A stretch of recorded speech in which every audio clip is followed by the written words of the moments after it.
Video में मैंने आपको वायुमंडलीय गैस और उनके खोजकर्ताओं के बारे में बताया। अब वायुमंडल में मिलने वाली जो गैस है उनमें एक तो नाइट्रोजन है, दूसरा ऑक्सीजन है, तीसरी ऑर्गन है, चौथी कार्बन डाइऑक्साइड है, पांचवी ओजोन है, छठी कौन सी है? हीलियम। ये 6 गैस आपके वायुमंडल में मिलती है। लेकिन क्वेश्चन ये बन जाता है कि ये जो गैस है, जो आपके 6 गैस मिलती हैं, ये कितनी ऊंचाई तक मिलती है, कितनी ऊंचाई तक मिलती हैं, क्या इनके उपयोग है, इनसे भी आपके क्या बनते हैं? प्रश्न बनते हैं। मित्रों, हम बात करें जब नाइट्रोजन की हम बात करते हैं, किस गैस की बात करते हैं कि नाइट्रोजन गैस की हम बात करते हैं, तो नाइट्रोजन गैस के संदर्भ में मैंने पिछले वीडियो में बताया था कि ये जो गैस है, ये गैस वायुमंडल में लगभग 128 किलोमीटर की ऊंचाई तक मिलती है। कितनी ऊंचाई तक मिलती है? 128 किलोमीटर की ऊंचाई तक मिलती है। और वो गैस आपकी कौन सी मिलती है? नाइट्रोजन गैस मिलती है। ठीक है कि नाइट्रोजन गैस जो है वो वायुमंडल में 128 किलोमीटर की ऊंचाई तक मिलती है। ठीक है, अब ये जो नाइट्रोजन जो गैस है जो 128 किलोमीटर की ऊंचाई तक मिलती है, इसका उपयोग रासायनिक खाद बनाने में होता है। क्या बनाने में होता है?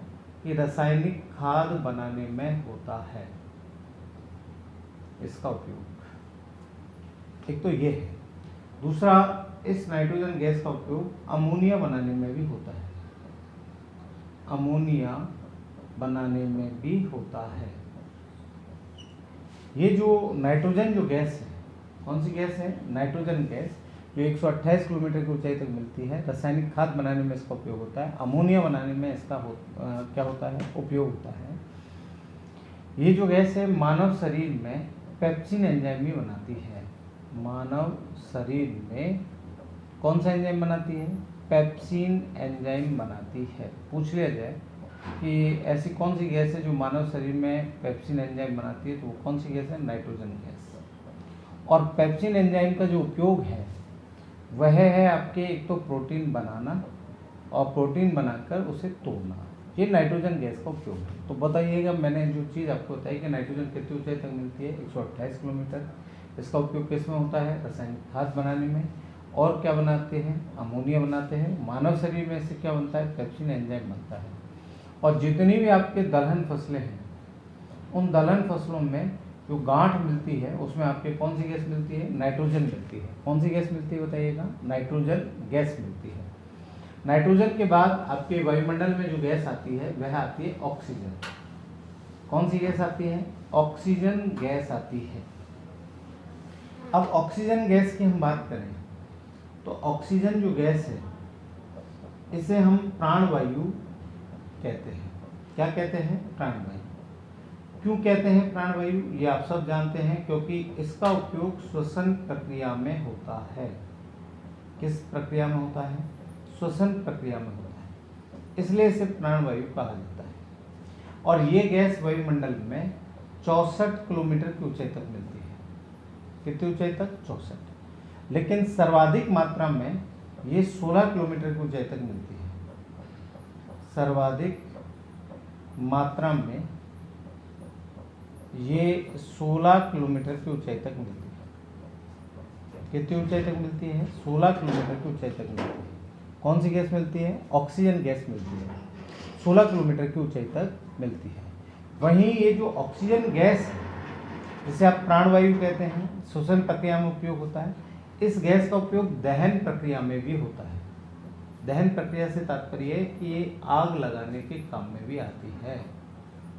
तो ऑक्सीजन को प्राणवायु कहते हैं। श्वसन प्रक्रिया में इसका उपयोग होता है। 64 किलोमीटर की ऊंचाई तक मिलती है। सर्वाधिक मात्रा में 16 किलोमीटर की ऊंचाई तक मिलती है। और उपयोग किस में होता है? दहन प्रक्रिया में होता है।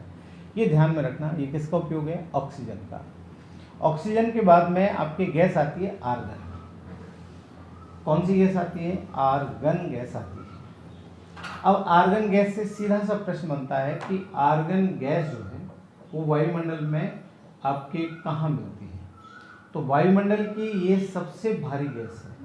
पूछ लिया जाए कि वायुमंडल की सबसे भारी गैस कौन सी है, तो वायुमंडल की सबसे भारी गैस कौन सी है? ऑर्गन है। एक तो आपको ये ध्यान में रखना है। और ऑर्गन जो गैस है, जो कि वायुमंडल की सबसे भारी गैस है, ये वायुमंडल की सबसे निचली परत क्षोभमंडल में मिलती है। सबसे निचली परत क्षोभ मंडल में मिलते हैं। परत क्षोभ मंडल में मिलती है। कौन सी गैस मिलती है? ऑर्गन।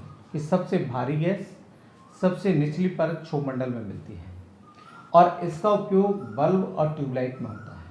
ऑर्गन गैस का उपयोग बल्ब और ट्यूबलाइट में होता है।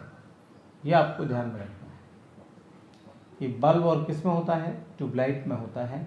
किस गैस का उपयोग होता है? आर्गन गैस का उपयोग होता है। तो वायुमंडल में सबसे भारी गैस कौन सी है? ऑर्गन। और वायुमंडल की सबसे निचली परत में आपके गैस कौन सी मिलती है? ऑर्गन, क्योंकि भारी होने के कारण ये निचले भाग में रह जाती है और बल्ब और ट्यूबलाइट में इसका क्या होता है? उपयोग होता है। आर्गन के बाद में आपकी गैस आती है कार्बन डाइऑक्साइड। कौन सी गैस आती है? कार्बन डाइऑक्साइड आती है।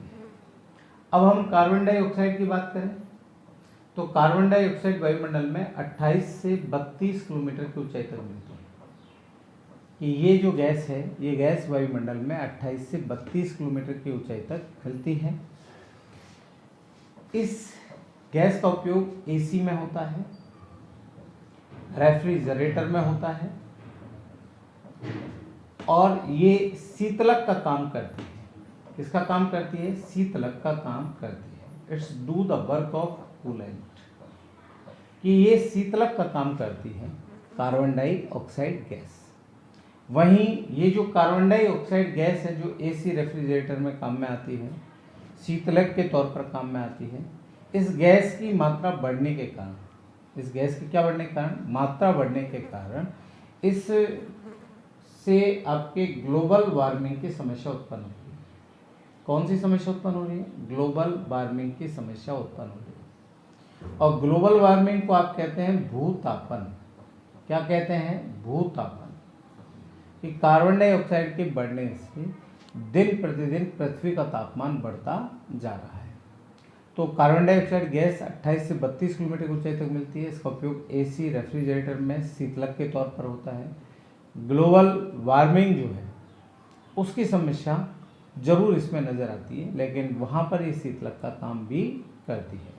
इसका उपयोग अग्निशमन यंत्रों में भी होता है, या अग्निशामक जो यंत्र होते हैं जो आग बुझाने के काम करते हैं, उन यंत्रों में भी इसका उपयोग होता है। कौन सी गैस का उपयोग होता है बताइएगा? कार्बन डाइऑक्साइड का।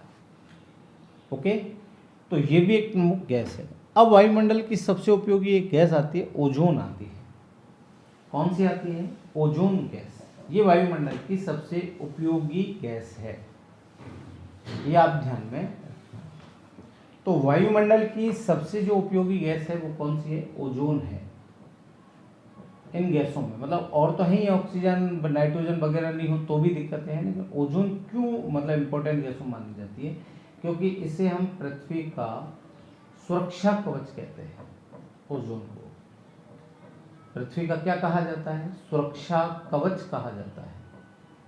पूछ लिया जाए कि पृथ्वी का सुरक्षा कवच किस गैस को कहा जाता है, तो ओजोन को कहा जाता है। और ये जो गैस है ये वायुमंडल में 20 से 50 किलोमीटर की ऊंचाई तक मिलती है। 20 से 50 किलोमीटर की ऊंचाई तक मिलती है। बताओ कौन सी गैस मिलती है? ओजोन। तो पृथ्वी का सुरक्षा कवच किस गैस को कहते हैं? ओजोन को। 20 से 50 किलोमीटर की ऊंचाई तक कौन सी गैस मिलती है? ओजोन गैस मिलती है। ये जो गैस है इसे पृथ्वी का सुरक्षा कवच क्यों कहते हैं? क्योंकि ये परावैंगनिक किरणों को धरातल पर आने से रोकती है। कौन सी किरणों को आने को रोकती है? परावैंगनिक किरणों को। और परावैंगनिक किरणों को हम कहते हैं अल्ट्रावायलेट कहते हैं। क्या कहते हैं? अल्ट्रावायलेट कहते हैं। Okay, it's check the ultraviolet rays in ozone layer in stratosphere. ये समताप मंडल में ही आपके परावैंगनिक किरणों को रोक देती है। यदि परावैंगनिक किरणें पृथ्वी पर आए तो स्किन कैंसर जैसी घातक बीमारी हमारे यहाँ पर बढ़ सकती है।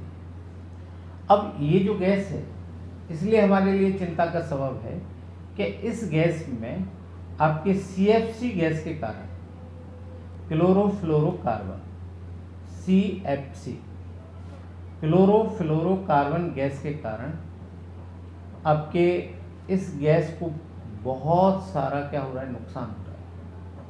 और आर्कटिक महाद्वीप के या अंटार्कटिक महाद्वीप के ऊपर आपके छिद्र भी बनता जा रहा है क्लोरोफ्लोरोकार्बन गैस के कारण, इससे नुकसान पहुंच रहा है और इसमें बड़ा एक हॉल बनता जा रहा है, छिद्र बनता जा रहा है।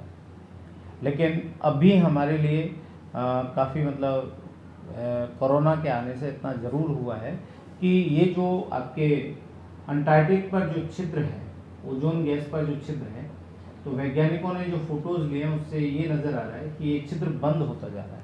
ओजोन का जो छिद्र है वो अंटार्कटिक महाद्वीप पर क्या होता जा रहा है, बंद होता जा रहा है। तो ओजोन गैस को पृथ्वी का सुरक्षा कवच कहते हैं। 20 से 50 किलोमीटर की ऊंचाई तक मिलती है। और अब ये तब से कोरोना आया तब से पॉल्यूशन क्या हुआ है, कम हुआ है। प्रदूषण कम होने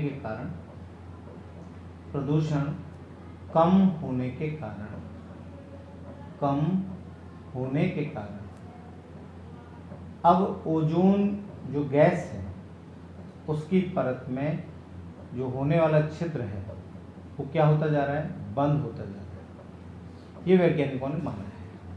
और इस ओजोन गैस को सबसे अधिक नुकसान CFC में भी CFC 112 से होता है। पूछ ले भाई CFC के कौन से टाइप से सबसे अधिक नुकसान होता है, CFC 112 से होता है।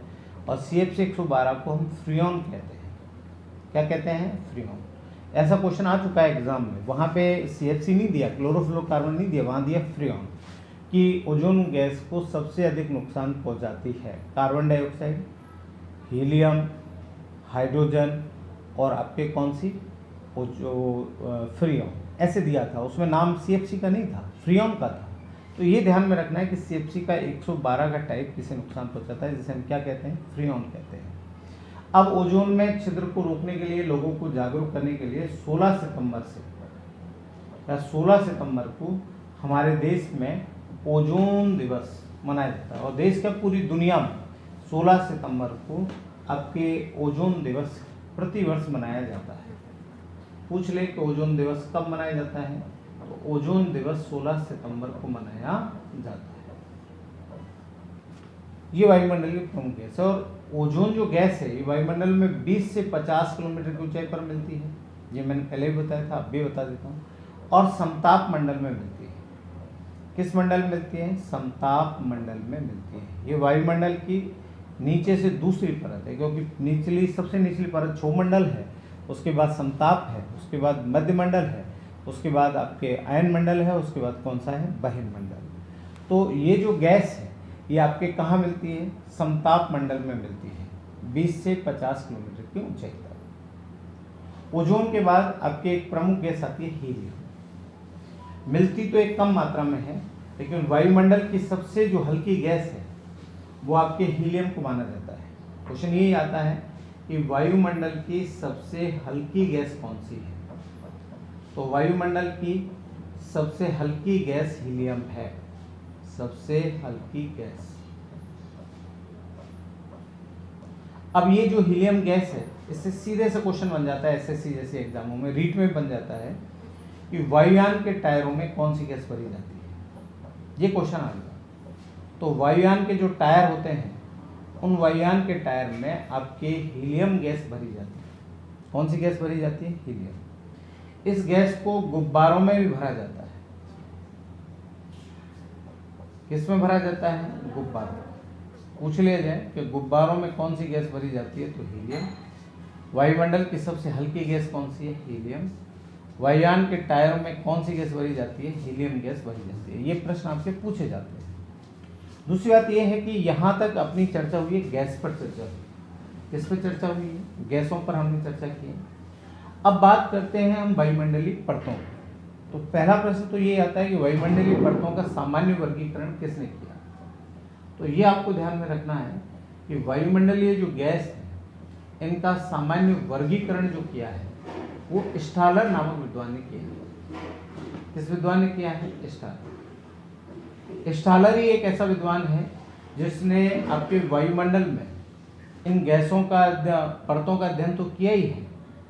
किसने, स्टालर ने किया है। साथ में स्टालर ने वायुमंडल में जलवाष्प और धूल के कणों का अध्ययन भी किया है। पूछ ले कि वायुमंडल में जलवाष्प और धूल के कण का अध्ययन सर्वप्रथम किस विद्वान ने किया, तो वायुमंडल में जलवाष्प और धूल के कण का अध्ययन भी आपके किस विद्वान ने किया है, स्टालर ने किया है। ओके, तो वायुमंडलीय परतों का सामान्य वर्गीकरण स्टालर ने किया। वायुमंडल में जलवाष्प और धूल के कण का अध्ययन भी सर्वप्रथम किसने किया, स्टालर ने किया। ये महत्वपूर्ण प्रश्न बनता है। स्टालर ने वायुमंडलीय परतों को 5 भागों में बांटा। सामान्य में कितने भागों में बांटा, 5 में। एक को कहा क्षोभ मंडल, क्या कहा, क्षोभ मंडल कहा। दूसरे को कहा समताप मंडल, समताप मंडल कहा। तीसरे को कहा मध्य मंडल, कौन सा मंडल कहा, मध्य कहा। चौथे को कहा आयन मंडल, कौन सा मंडल कहा, आयन। और 5वें को उन्होंने कहा है बहिर्मंडल। ये आप ध्यान में रखें। इस तरह से वायुमंडलीय परतों को स्टालर नामक विद्वान ने कितने भागों में बांटा, 5 भागों में। एक क्षोभ मंडल, दूसरी समताप, तीसरी मध्य, चौथी आयन और 5वीं बहिर्मंडल। और इसके अलावा जलवाष्प और धूल के कणों का क्या किया, अध्ययन किया। तो ये बड़ा महत्वपूर्ण प्रश्न बनता है। तो बताइएगा स्टालर ने वायुमंडलीय परतों को कितने भागों में बांटा, 5 भागों में। एक परत को उन्होंने क्या कहा, क्षोभ मंडल कहा। क्या कहा बताइएगा, क्षोभ मंडल। दूसरी परत को उन्होंने कहा समताप मंडल। तो स्टालर ने आपके दूसरी परत को क्या कहा, समताप मंडल कहा। तीसरी परत को क्या कहा, मध्य मंडल कहा, मध्य मंडल कहा। चौथी परत को आपके क्या कहा इन्होंने, आयन मंडल कहा। कौन सा मंडल कहा, आयन मंडल कहा। और 5वीं परत को बहिर्मंडल कहा। ये 5 परतों में आपके स्टालर नामक विद्वान ने बांटा, क्षोभ, समताप, मध्य, आयन और बहिर। ये तो वर्गीकरण है सामान्य, और किस विद्वान का है, स्टालर का। आपके एक फ्रांसीसी विद्वान हुए टी जेरेंस डी बोट। और टी जेरेंस डी बोट जो फ्रांस के रहने वाले हैं, कहाँ के रहने वाले हैं, फ्रांस के। इन्होंने इन परतों के वैज्ञानिक नाम दिए। परतों के क्या दिए, वैज्ञानिक नाम। जैसे क्षोभ मंडल को टी जेरेंस डी बोट ने कहा ट्रोपोस्फियर। क्या कहा बताइएगा, ट्रोपोस्फियर कहा। वहीं समताप मंडल को कहा स्ट्रेटोस्फियर, स्ट्रेटोस्फियर कहा। मध्य मंडल को क्या कहा, मेसोस्फियर कहा, मेसोस्फियर कहा मध्य मंडल। आयन मंडल को क्या कहा, आयनोस्फियर, आयनोस्फियर कहा। किसको कहा, आयन मंडल। और बहिर्मंडल को कहा एक्सोस्फियर,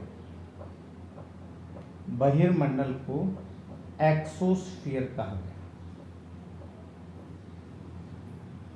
कि बहिर्मंडल को एक्सोस्फियर, आयन मंडल को आयनोस्फियर, जैसा आप देख रहे हैं, मध्य मंडल को मेसोस्फियर, समताप मंडल को स्ट्रेटोस्फियर और क्षोभ मंडल को ट्रोपोस्फियर कहा।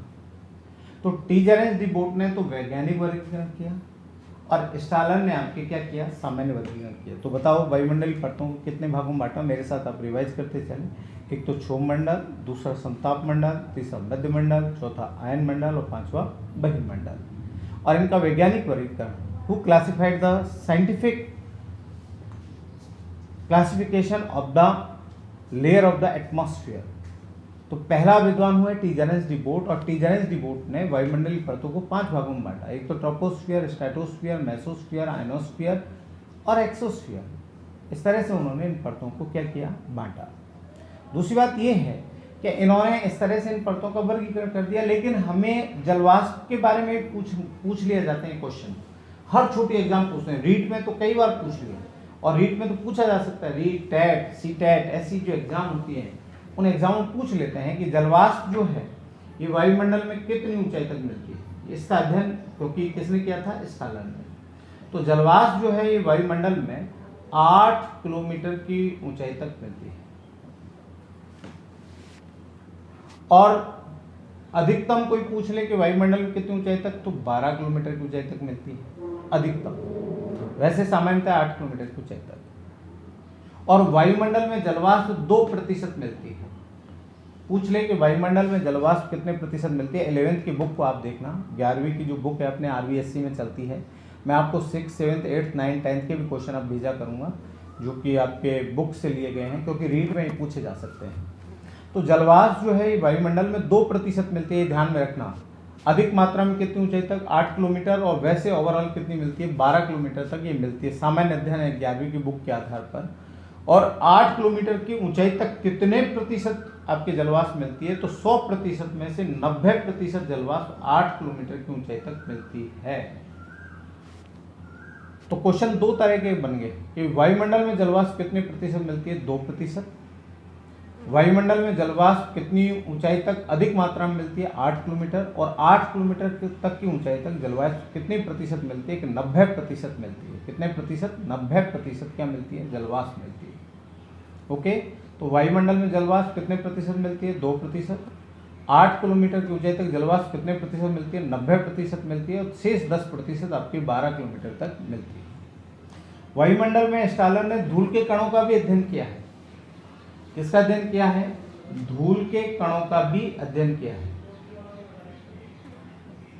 कि धूल के कणों का भी अध्ययन किया है। का भी क्या किया है? अध्ययन किया है। और स्टालर ने ये बताया कि ये जो धूल के कण होते हैं, ये छोटे छोटे जो कण होते हैं, इनसे सूर्य का प्रकाश टकराता है और टकराकर आपके प्रकाश का प्रकीर्णन होता है। इन धूल के कणों से प्रकाश का क्या होता है? प्रकीर्णन। अब जो किरणें होती हैं, इन किरणों में 7 रंग होते हैं जिन्हें हम कहते हैं विबग्योर कहते हैं। क्या कहते हैं? विबग्योर कहते हैं। BIVGYOR। वो कहते हैं कि V से हो गया वायलेट। वायलेट को आप क्या कहते हैं? बैंगनी कहते हैं। कि एक रंग तो वायलेट होता है। कौन सा होता है? वायलेट होता है। दूसरा इंडिगो होता है। तीसरा ब्लू होता है। चौथा ग्रीन होता है, हरा। पांचवा येलो होता है। छठा ऑरेंज होता है, ऑरेंज। और सातवां रेड। इस तरह से 7 रंग होते हैं। तो जैसे ये प्रकाश धूल के कणों पर पड़ता है तो उसमें से नीले रंग का प्रकीर्णन हो जाता है। बाकी को तो धूल के कण अवशोषित कर लेते हैं, लेकिन नीले रंग का प्रसरण हो जाता है। और जैसे ही धूल के कणों पर सूर्य की किरणें पड़ती हैं, नीले रंग का प्रसरण होता है। तो नीले रंग के प्रसरण के कारण आकाश का रंग नीला दिखाई देता है। आकाश का रंग कैसा दिखाई देता है? नीला।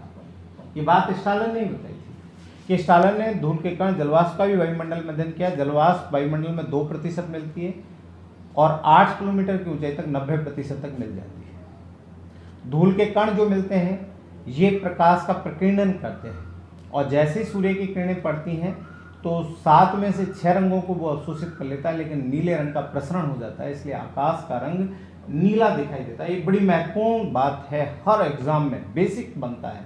हम भी सोचते हैं कि आकाश का रंग नीला क्यों दिखाई देता है, क्योंकि जैसे सूर्य की किरणें मिट्टी के कणों पर पड़ती हैं तो नीले रंग का प्रसरण होता है, बाकी रंगों को वो अवशोषित कर लेते हैं, इसलिए आकाश का रंग कैसा दिखाई देता है? नीला दिखाई देता है। ओके, अब मैंने वायुमंडलीय परतों के बारे में बताया था कि वायुमंडलीय परतों का सामान्य जो अध्ययन है वो आपके किस विद्वान ने किया? एक तो स्टालर ने किया। किस विद्वान ने किया? स्टालर ने। और वैज्ञानिक जो वर्गीकरण है वो किसने किया? टी. जेरेंस डी बोट ने किया। ये फ्रांस के रहने वाले थे, उन्होंने वैज्ञानिक वर्गीकरण किया। स्टालर ने आपके इन परतों को 5 भागों में बांटा। एक को कहा क्षोभमंडल। क्या कहा? क्षोभमंडल कहा। दूसरे को कहा समताप मंडल। तीसरे को कहा मध्य मंडल। चौथे को कहा आयन मंडल। और पांचवें को कहा बहिर्मंडल। ये 5 परतें हैं जिनको आपके 5 भागों में। क्षोभमंडल को कहा ट्रोपोस्फियर। ट्रोपोस्फियर। इंग्लिश नाम जरूर ध्यान में रखना क्योंकि आजकल इंग्लिश नाम आते हैं। समताप मंडल को कहा स्ट्रेटोस्फियर। रीट वाले, एसएससी वाले ये ध्यान में रखना। मध्यमंडल को कहा मेसोस्फियर। मेसोस्फियर। आयनमंडल को कहा आयनोस्फियर और बहिर्मंडल को कहा एक्सोस्फियर। क्या कहा? एक्सोस्फियर कहा। अब ये पार्ट 2 हुआ।